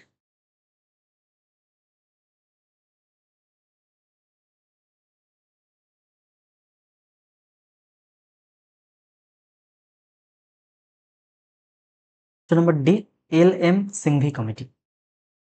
তো সিংঘি কমিটি এটা 1986 সালে এস্টাবলিশ হয়েছিল। পঞ্চায়েতি রাজ সংস্থাগুলিকে সাংবিধানিক স্বীকৃতি দেওয়ার সুপারিশ করেছিল। একাদশ তপশিল 11 স্কেডিউলে হলো 73তম সংশোধনী আইন 1992। এটা দেখলাম 29টি কার্যকরী বিষয় রয়েছে পঞ্চায়েতে, এবং দ্বাদশ তপশিলে এটা পৌরসভা 18টি বিষয় রয়েছে। তো মনে রাখবে এখান থেকে 29টি এবং 18টি। 43, ভারতের প্রধানমন্ত্রী প্রাইম মিনিস্টার কাকে তার পদত্যাগপত্র জমা দেন? অপশন নম্বর বি, ভারতের রাষ্ট্রপতি। দেখো, প্রধানমন্ত্রী অন্যান্য কেন্দ্রীয় মন্ত্রীদের মতো রাষ্ট্রপতির সন্তুষ্টি অনুযায়ী তার পদে থাকেন। প্রধানমন্ত্রী যখন পদত্যাগ করেন তার পুরো মন্ত্রিসভাই কাউন্সিল অফ মিনিস্টার সক্রিয়ভাবে ভেঙে যায়। প্রধানমন্ত্রী হলে লোকসভার সংখ্যাগরিষ্ঠ দলের নেতা। লোকসভার সংখ্যাগরিষ্ঠ দলের নেতা হয়। 44, ভারতীয় সংবিধানের কোন ধারায় সাংবিধানিক প্রতিকারের অধিকার, রাইট টু কনস্টিটিউশনাল রেমেডিজ নিয়ে আলোচনা করা হয়েছে? আর্টিকেল 32। Doctor B.R.. আম্বেদকর ধারা 32কে সংবিধানের হৃদয় ও আত্মা, heart and soul of the constitution বলে অভিহিত করেছিলেন। এই ধারায় নাগরিকদের মৌলিক অধিকার বলবৎ করার জন্য সুপ্রিম কোর্টে যাওয়ার অধিকার দেয়। মৌলিক যে ফান্ডামেন্টাল রাইট, সেটা বলবৎ করার জন্য সুপ্রিম কোর্টে যাওয়ার ডাইরেক্ট অধিকার দেয়। ধারা 32-এর অধীনে সুপ্রিম কোর্ট 5টি ধরনের রিট জারি করতে পারে, আমরা সেগুলো দেখেছি। এবং হাইকোর্ট কত নম্বর আর্টিকেলে? 226 আর্টিকেলে এই রিট জারি করতে পারে। 45, ভারতের সংবিধানের যুগ্ম তালিকা কনকারেন্ট লিস্ট ধারণাটি কোন দেশের সংবিধান থেকে নেওয়া হয়েছে? আমরা অলরেডি দেখেছি। Option number B, Australia. এবং freedom of trade and commerce এর বিষয়টি অস্ট্রেলিয়া থেকে নেওয়া হয়েছে। যুগ্ম তালিকাভুক্ত বিষয়ে কেন্দ্র এবং রাজ্য উভয় আইন তৈরি করতে পারে। তোমরা বুঝতে পারলে? কনকারেন্ট লিস্ট এই যে বিষয়টি, কেন্দ্র এবং রাজ্য উভয় আইন তৈরি করতে পারে। কেন্দ্রীয়, রাজ্য ও যুগ্ম তালিকাগুলি 7th স্কেডিউল 7ম তপশিলে তালিকাভুক্ত। কানাডা থেকে কি হয়েছে? শক্তিশালী কেন্দ্রসহ যুক্তরাষ্ট্রীয় কাঠামো, federation with a strong centre. আমি ওয়ার্ডটা মনে রাখতে বলেছিলাম তোমাদের, federation with a strong centre, এটা মনে রাখবে, কানাডা থেকে নেওয়া হয়েছে। 46, হাইকোর্টের বিচারপতিদের বেতন ও ভাতা কোথা থেকে দেওয়া হয়?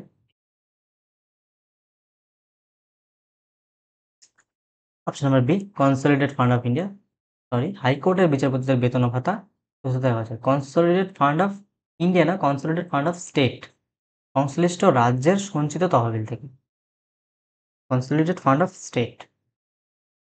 যদিও হাইকোর্টের বিচারপতিদের বেতন ও ভাতা রাজ্যের তহবিল থেকে দেওয়া হয়, কিন্তু তাদের পেনশন ভারতের সঞ্চিত তহবিল কনসলিডেটেড ফান্ড অফ ইন্ডিয়া থেকে দেওয়া হয়।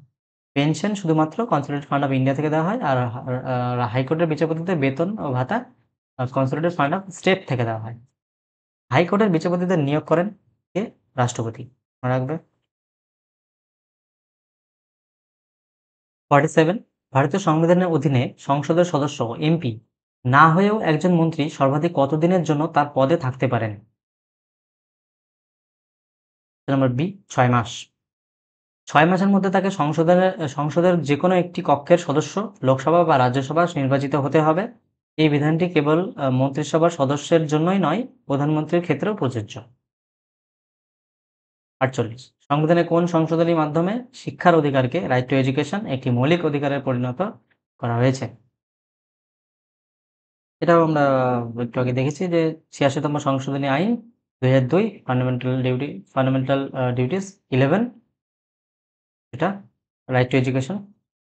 কোয়েশ্চেন নাম্বার ওকে, এই সংশোধনী দ্বারা ধারা 21A আর্টিকেল 21A যোগ করা হয়। এই সংশোধনী দ্বারা আর্টিকেল 21A যোগ করা হয়, যা 6 থেকে 14 বছর বয়সী শিশুদের জন্য বিনামূল্যে এবং বাধ্যতামূলক শিক্ষা নিশ্চিত করে। এটি একটি মৌলিক কর্তব্য, ফান্ডামেন্টাল ডিউটিস, যেটা 51A কে হিসাবেও যোগ করা হয়।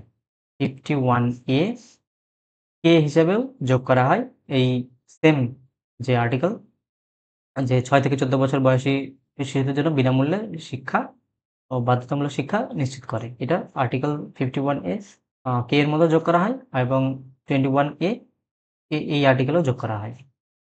এবং কততম সংশোধনী আইন? 86th constitutional amendment act 2002। কততম ফান্ডামেন্টাল ডিউটিস? 11।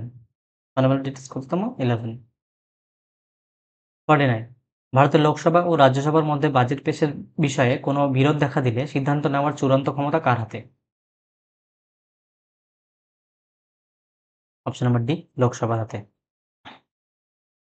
বাজেট একটি অর্থ বিল মানে মালি বিল, যা একটি আর্থিক বিল এর অংশ হিসেবে বিবেচিত। অর্থ বিলের ওপর রাজ্যসভার ক্ষমতা সীমিত, 14 দিন পর্যন্ত আটকে রাখা যায়। তাই এই বিষয়ে লোকসভার সিদ্ধান্তই চূড়ান্ত। আমরা দেখলাম যে মানি বিলের ক্ষেত্রে রাজ্যসভার কোনো পাওয়ার নাই বললেই চলে।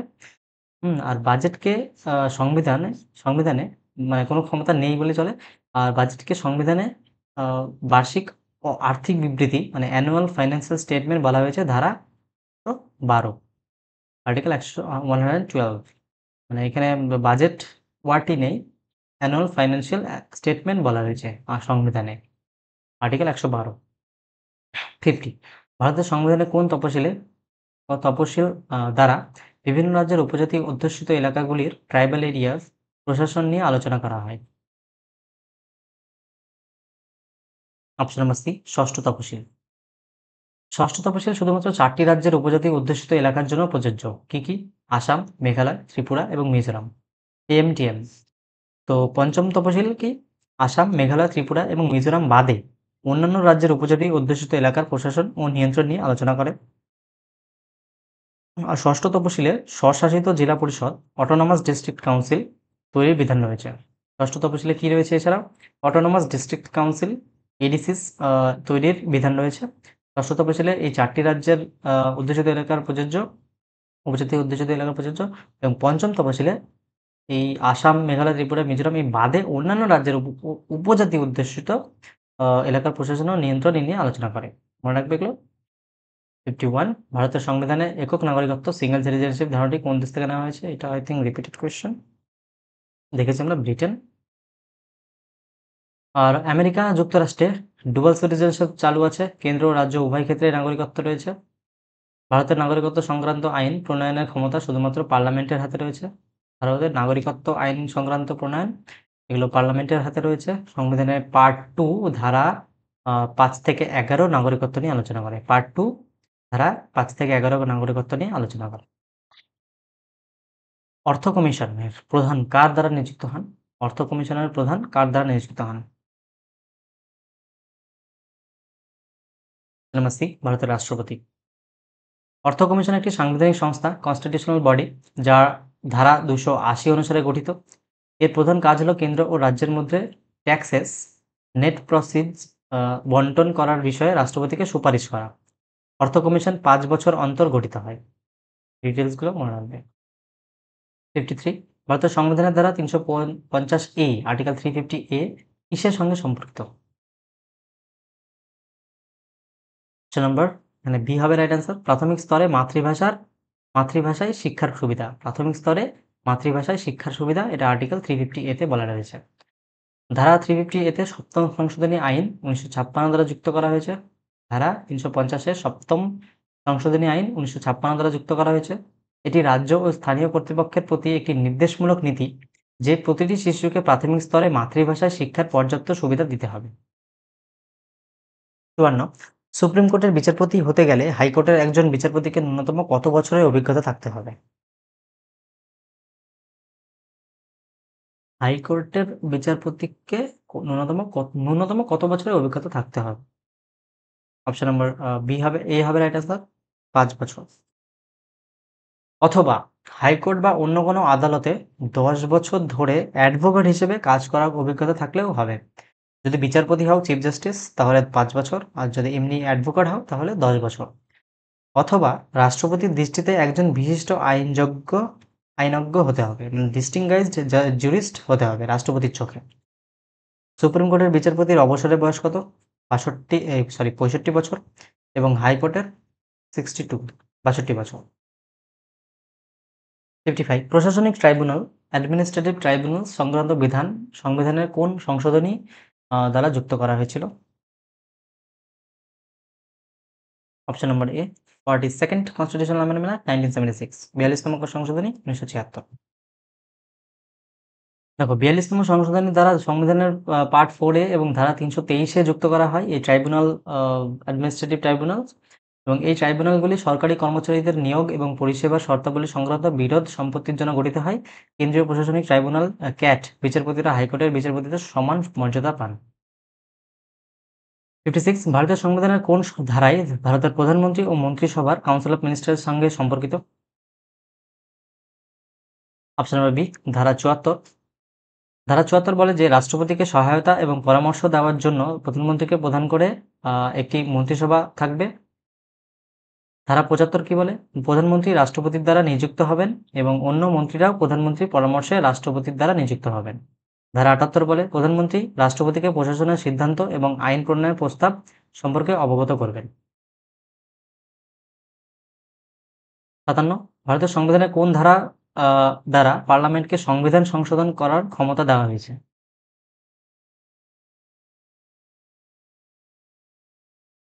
অপশন নম্বর সি ধারা 368।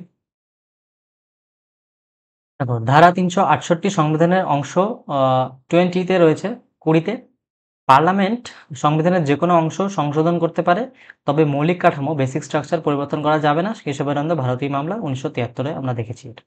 সংবিধান সংশোধনী বিল পার্লামেন্টের যে কোনো কক্ষে উত্থাপন করা যেতে পারে। সংবিধান সংশোধনী বিল মানে কনস্টিটিউশনাল অ্যামেন্ডমেন্ট বিল সংবিধানের যে কোনো কক্ষে উত্থাপন করা যেতে পারে।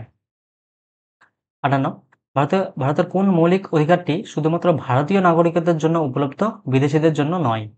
Very important question.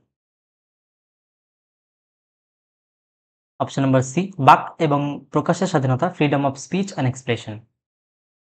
দেখো যে অধিকারগুলি শুধুমাত্র নাগরিকদের জন্য মানে ভারতীয় নাগরিকদের জন্য উপলব্ধ সেগুলো হলো 15, 16, 19, 29 এবং 30। আর অন্যান্য সমস্ত মৌলিক অধিকারগুলি যেমন 14, 20, 21, 22, 25, 26, 27, 28 বিদেশি এবং নাগরিকদের উভয়ের জন্য উপলব্ধ। ধারা 19-এ মানে আর্টিকেল 19-এ মোট 6টি অধিকার প্রদান করে, যেমন সমিতি গঠন, চলাফেরা, বসবাস, পেশা ইত্যাদি। 59 নো কনফিডেন্স মোশন বা অন্যান্য প্রস্তাব লোকসভায় আনতে হলে ন্যূনতম কতজন সদস্যদের সমর্থন প্রয়োজন হয়?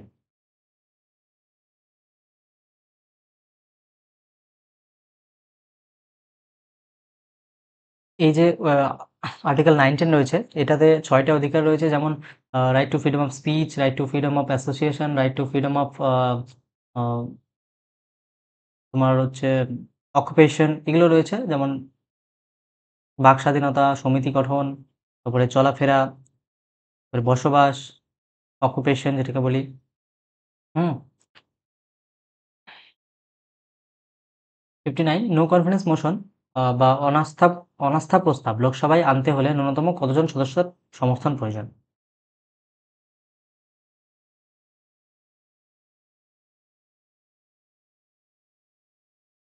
অপশন নম্বর বি 50 জন।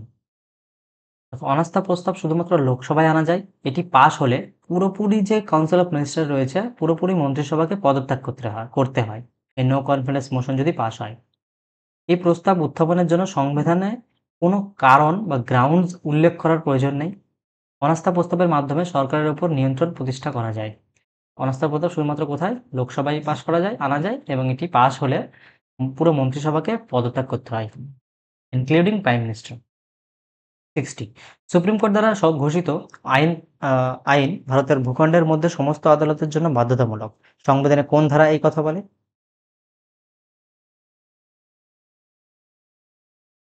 অপশন নম্বর বি ধারা 141। Important question. এর মাধ্যমে ভারতে একক বিচার বিভাগীয় ব্যবস্থা, সিঙ্গেল ইন্টিগ্রেটেড জুডিশিয়াল সিস্টেম বজায় থাকে। ধারা 137 কি বলে? সুপ্রিম কোর্টকে তার নিজের রায় পর্যালোচনা বা রিভিউ করার ক্ষমতা দেয়।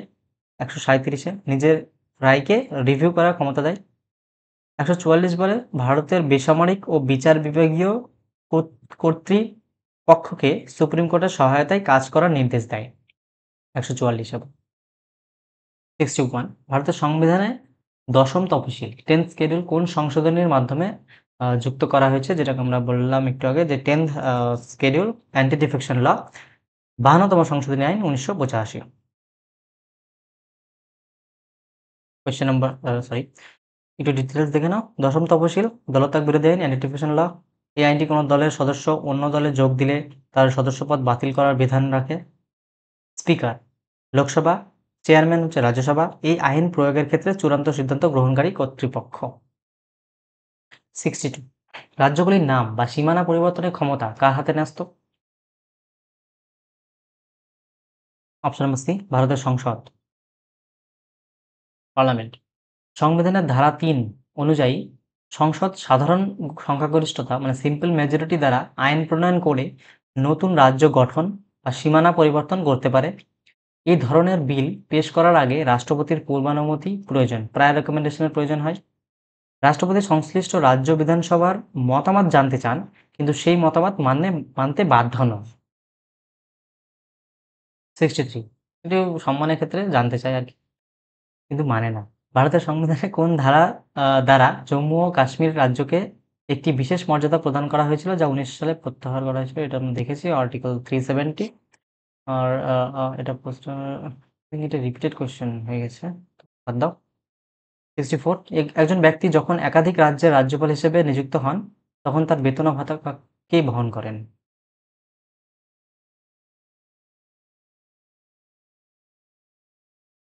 এই কোয়েশ্চেনটা করলাম নাকি? রাষ্ট্রপতি ধারা নির্ধারিত একটি অনুপাত অনুযায়ী রাজ্যগুলি বহন করে, এটাও দেখেছি। কি ব্যাপার, কোয়েশ্চেন গুলো রিপিট হয়ে গেছে কেন?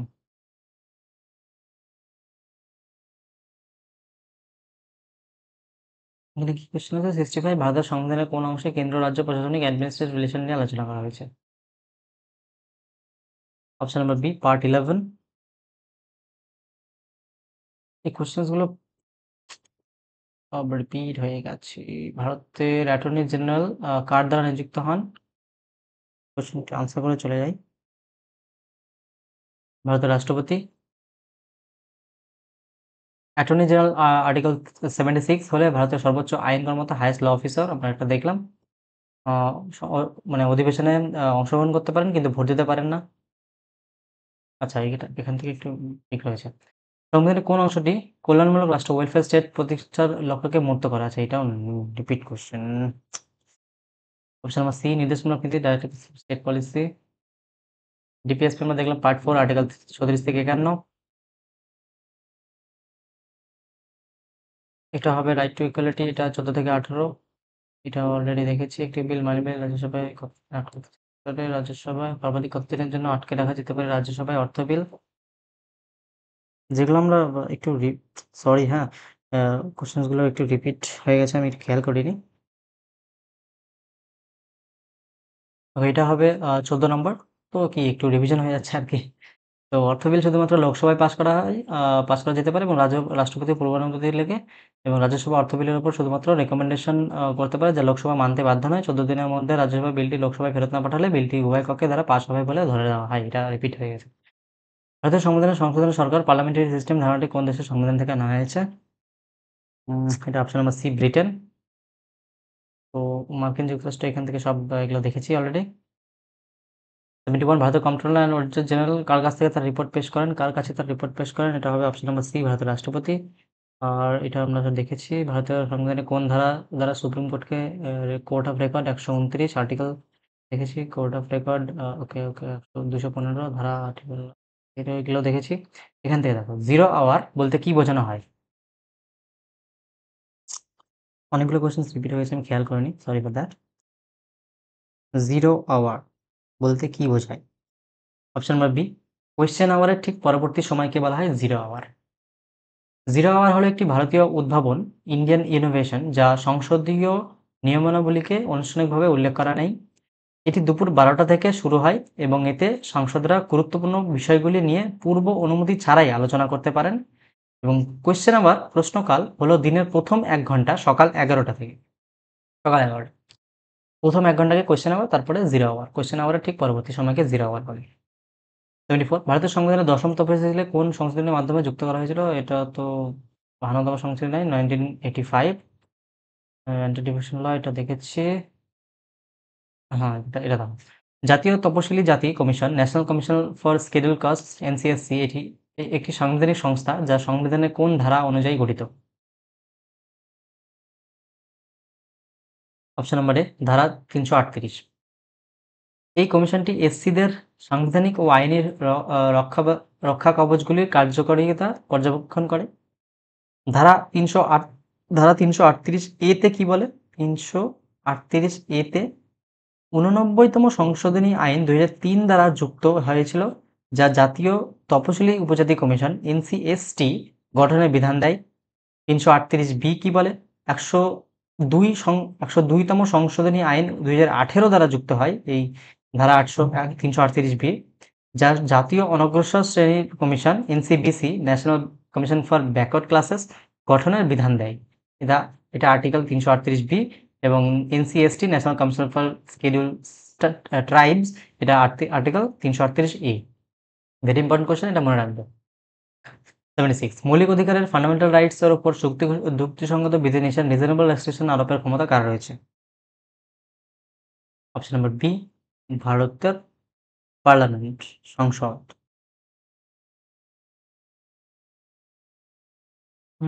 ভারতের সংবিধান, ওকে। ভারতীয় সংবিধানের ধারা ৩৩৫ কিসের সঙ্গে সম্পর্কিত?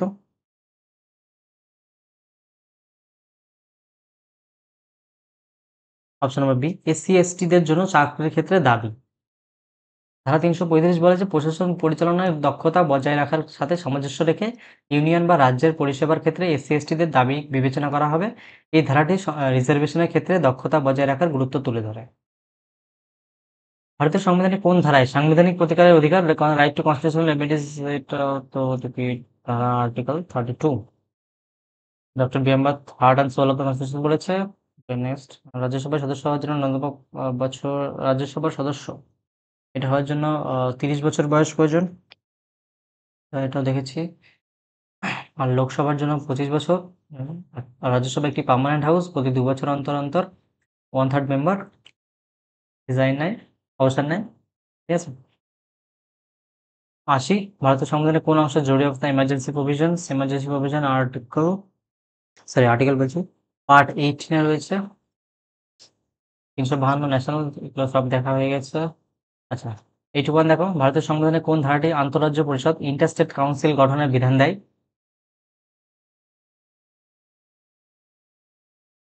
অপশন নম্বর বি ধারা ২৬৩। ভিডিওটি কমপ্লিট দেখার পরে তোমরা নিজেই বুঝতে পারবে যে তোমাদের জন্য কতটা হেল্পফুল হতে চলেছে ভিডিওটি, তাই না? নিজেকে অনেক কনফিডেন্ট মনে হবে কোয়ালিটিতে। তাই সবগুলো টপিকে আমি টাচ করে গেছি। কিছু কোয়েশ্চেন্স আমি রিপিট দিয়ে ফেলেছি, ওটা একটু মানে খেয়াল করিনি, একটু ম্যানেজ করে নিও তোমরা। আন্তঃরাজ্য পরিষদ কেন্দ্র ও রাজ্যগুলির মধ্যে সমন্বয় ও সহযোগিতা বাড়ানোর জন্য রাষ্ট্রপতির আদেশ গঠিত হয়। এর প্রধান কাজ হলো রাজ্যগুলির মধ্যে বিরোধের তদন্ত ও পরামর্শ দেওয়া। পরিষদের প্রধান হলেন প্রধানমন্ত্রী। ইন্টারস্টেট কাউন্সিলের পরিষদের প্রধান হলেন প্রধানমন্ত্রী। ওকে। কোনো নির্দিষ্ট বিষয়ে কেন্দ্র ও রাজ্যের মধ্যে বিরোধ দেখা দিলে কোন তালিকাভুক্ত আইন প্রাধান্য পাবে? নাম্বার সি কেন্দ্রীয় আইন, মানে ইউনিয়ন লিস্ট।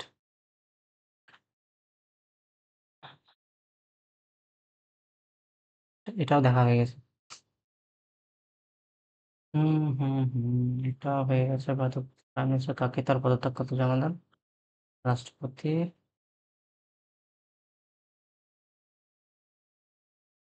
স্পিকার তার পদত্যাগ পত্র ডেপুটি স্পিকার, আর ডেপুটি স্পিকার তার পদত্যাগ পত্র স্পিকারের কাছে। ওকে। আর কাস্টিং ভোট দেয় যদি ড্র হয়ে যায় স্পিকার। ভারতের সংবিধানের কোন ধারা অনুসারে রাষ্ট্রপতি সুপ্রিম কোর্টের কাছ থেকে কোনো বিষয়ে পরামর্শ চাইতে পারে? এটা আমরা দেখলাম আর্টিকেল 143, অ্যাডভাইজারি জুরিসডিকশন। এই যে 143 অ্যাডভাইজারি জুরিসডিকশন, পরামর্শ দিতে বাধ্য নয় এবং রাষ্ট্রপতি সেই পরামর্শ মানতে বাধ্য নন।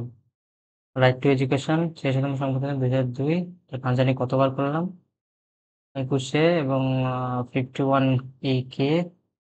কোন রাজ্যে দ্বিকক্ষ আইন লেজিসলেচার গঠন বা বিলোপ করার ক্ষমতা কার হাতে ন্যস্ত? কোন রাজ্যে দ্বিকক্ষ দ্বিকক্ষ বিশিষ্ট আইনসভা বাইক্যামেরাল লেজিসলেচার গঠন বা বিলোপ করার ক্ষমতা কার হাতে ন্যস্ত?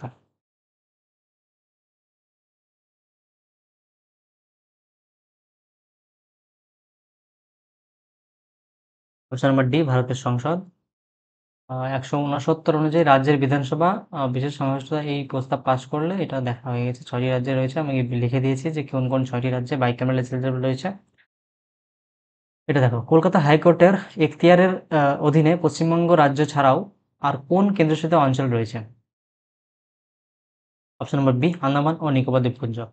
কলকাতা হাইকোর্ট হলো ভারতের প্রাচীন হাইকোর্ট, প্রাচীনতম হাইকোর্ট, যা 1862 সালে প্রতিষ্ঠিত হয়। এর একটি স্থায়ী বেঞ্চ, পার্মানেন্ট বেঞ্চ, আন্দামান ও নিকোবর দ্বীপপুঞ্জের রাজধানী পোর্ট ব্লেয়ারে রয়েছে।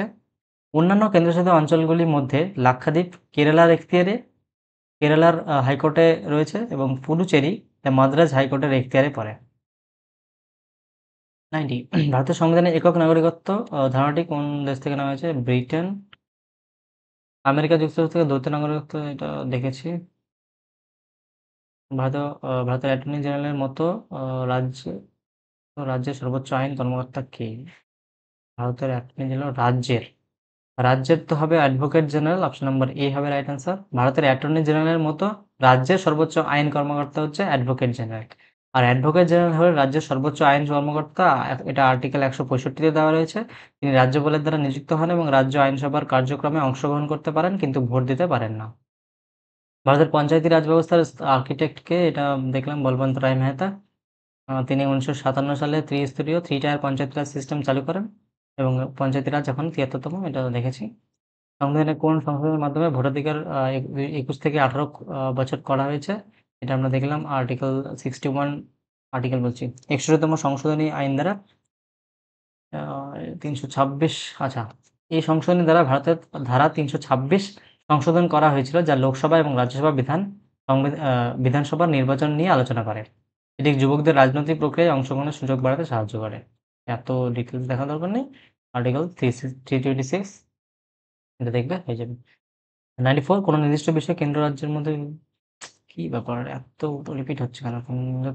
লিস্ট হবে রাইট আনসার। ভারতের সংবিধানে একটি শক্তিশালী, এগুলো দরকার নেই।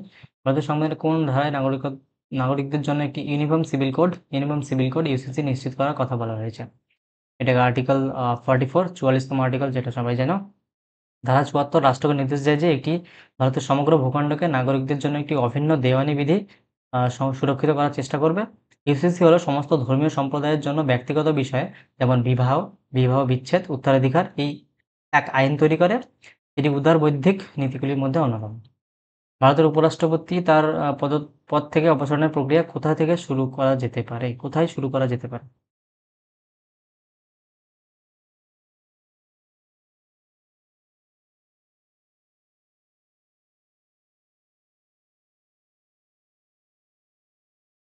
অপশন নম্বর বি, শুধুমাত্র রাজ্যসভায়। উপরাষ্ট্রপতি রাজ্যসভার পদাধিকার বলে চেয়ারম্যান হওয়ার অপসারণ প্রক্রিয়া শুধুমাত্র রাজ্যসভায় শুরু করা যেতে পারে। রাজ্যসভার কার্যকরী সংখ্যাগরিষ্ঠতা মানে ইফেক্টিভ মেজরিটি দ্বারা প্রস্তাবটি পাস করার পর লোকসভায় সাধারণ সংখ্যাগরিষ্ঠ সিম্পল মেজরিটি প্রয়োজন হয়। ভারতীয় সংবিধানের ধারা 350A, আর্টিকেল 350A কিসের সাথে সম্পর্কিত? এটাও রিপিট, কি ব্যাপার আজকে এত? প্রাথমিক স্তরে মাতৃভাষা শিক্ষার সুবিধা, এটা আমরা দেখেছি আর্টিকেল সপ্তম সংশোধনী আইন 1956 দ্বারা যুক্ত হয়েছিল। 315, ভারতের সংবিধানের ধারা 315 কিসের সঙ্গে সম্পর্কিত?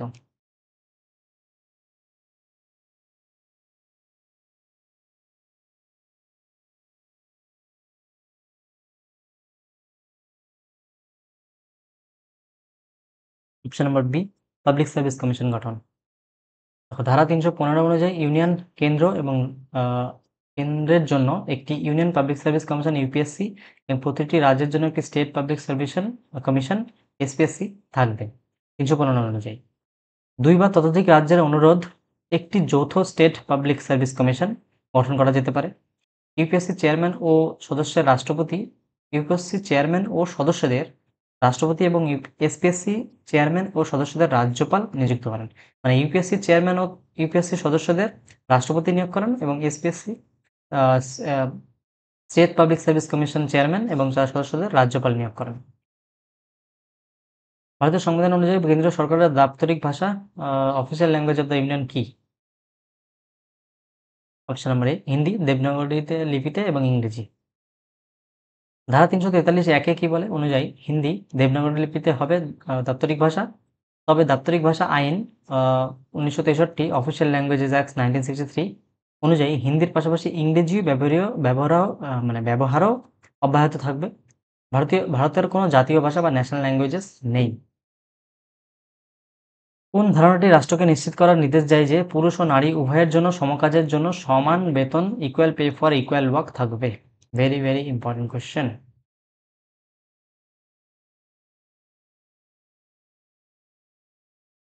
অপশন নাম্বার ডি, ধারা 39D, 39D, বি হয়ে গেল ডি,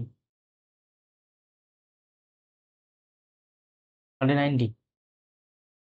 এটি সমাজতান্ত্রিক নীতিগুলির সোশ্যালিস্ট প্রিন্সিপাল মধ্যে পড়ে। ধারা 39A নাগরিকদের জন্য পর্যাপ্ত জীবিকার উপায় অ্যাডিকুয়েট মিনস অফ লাইভলিহুড নিশ্চিত করা হয়। 39A মানে এটা ক্যাপিটাল এ, দরিদ্রদের জন্য বিনামূল্যে আইনি সহায়তা ফ্রি লিগাল এইড, 42তম সংশোধনী 1976 দ্বারা যুক্ত হয়েছিল।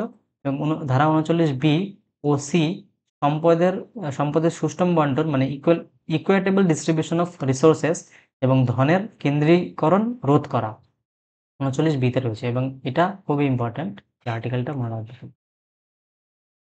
101 ভারতের সংবিধানের ধারা 43B কিসের সঙ্গে সম্পর্কিত যা পরে যুক্ত করা হয়েছে? অপশন নম্বর বি, সমবায় সমিতির প্রচার, প্রমোশন অফ কোঅপারেটিভ সোসাইটিস। ধারা 43B 97তম সাংবিধানিক সংশোধনী আইন 2011 দ্বারা ডিপিএসপিতে যুক্ত করা হয়। আর এই সংশোধনী দ্বারা সংবিধানের অংশ 9B সংযুক্ত হয়। 9B, part 9B, cooperative society, 97 constitution amendment act 2011 এবং আর্টিকেল 43B, এই কয়টি মনে রাখবে। এটা তোমাদের হোমওয়ার্ক। পশ্চিমবঙ্গ পৌর আইন ওয়েস্ট বেঙ্গল মিউনিসিপ্যাল অ্যাক্ট কোন বছরে প্রথম কার্যকর হয়? এটা তোমরা কমেন্টে জানাও। আর সরি অনেক কোয়েশ্চেন্স রিপিট করার জন্য, যদিও ভিডিওটা অনেক বড় হয়ে গেছে, তোমরা পারলে একটু কমপ্লিট দেখে নিও। তোমাদের এটা করলেই প্রচুর প্রচুর তোমাদের ডিটেলস জানা হয়ে যাবে, এবং তোমরা অবশ্যই এখান থেকে কমন পাবে, এটা আমরা নিশ্চিত। তুমি নিজেই বুঝতে পারবে ভিডিওটি কমপ্লিট করার পরে। ঠিক আছে, নেক্সট ভিডিওতে দেখা হচ্ছে। Tata, bye bye.